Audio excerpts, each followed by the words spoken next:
14 अक्टूबर को वज़ीर-ए-आज़म शहबाज शरीफ और army chief general Qamar Javed Bajwa की 4 घंटे तवील मुलाकात के दौरान फैसला किया गया है कि मुल्क में सियासी और माशी इस्तेहकाम यकीनी बनाने के लिए इमरान खान के मुजव्वज़ा लॉन्ग मार्च के साथ सख्ती से निपटा जाएगा।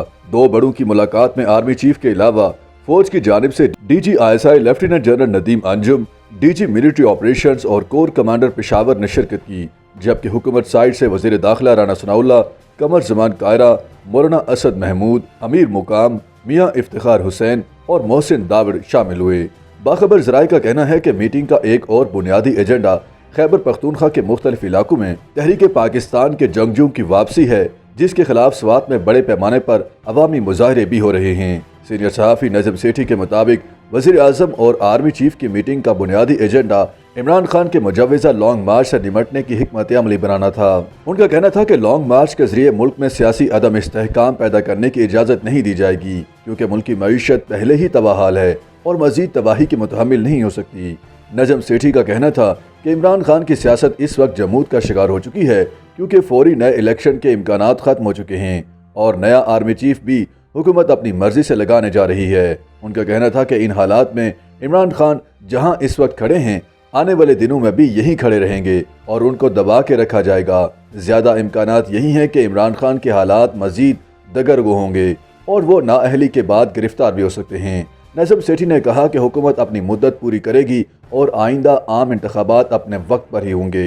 नजम सेठी ने दावा किया कि पाकिस्तान की ताकतवर फौजी इस्टेब्लिशमेंट ने इमरान खान की बढ़ती हुई ज़बान दराजियों के बाद मुसम्मम इरादा कर लिया कि अगर मौसूफ मुल्क की मईशत और सियासी इस्तेहकाम के लिए ख़तरा बनते हैं तो उन्हें फ्री हैंड नहीं दिया जाएगा।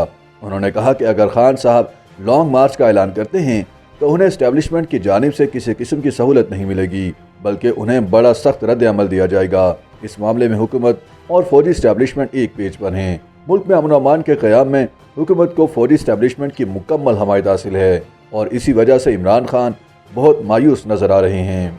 आर्मी चीफ और वज़ीर आज़म की 14 अक्टूबर वाली मीटिंग के हवाले से नजम सेठी का कहना था कि अभी ये तो नहीं कहा जा सकता कि इसमें कौन से फैसले लिए गए हैं, मगर इतना ज़रूर अंदाज़ा लगाया जा सकता है कि इसमें कौन कौन से मौज़ूआत पर बात की गई होगी। उनका कहना था कि मुमकिन मौज़ूआत में लॉन्ग मार्च से निमटने की हिकमत अमली अपनाने के अलावा सवात में दहशत गर्दी पर भी तफसीली बहस हुई होगी। नजम सेठी ने बताया कि फ़ौज ने वफाकी हुकूमत को एतमाद में लिया है और हो सकता है कि अगले चंद दिनों में सवात में छोटे पैमाने पर फौजी ऑपरेशन होता नजर आए। इससे कबल जनरल फैज़ तालिबान के साथ मुज़ाकरात कर रहे थे, जो कि नाकाम हो गए थे, लेकिन उनके नतीजे में खैबर पख्तूनख्वा के मुख्तलिफ इलाकों में तालिबान जंगजू की वापसी शुरू हो गई, जिसके बाद corps commander Peshawar lieutenant general Faiz Hamid को नाकामी का जिम्मेदार करार देते हुए भावलपुर ट्रांसफर कर दिया गया था। YouTube पर गूगली न्यूज देखने के लिए youtube.com की सर्च बार में गूगली न्यूज टीवी टाइप करें। गूगली न्यूज के पेज पर सुर्ख रंग के सब्सक्रिप्शन वाले बटन पर क्लिक करना ना भूलिए। YouTube पेज पर अपलोड होने वाली वीडियोस से बाखबर रहने के लिए बेल आइकन पर क्लिक कीजिए। आपको हर नई वीडियो के बारे में नोटिफिकेशन मौसूल हो जाएगा।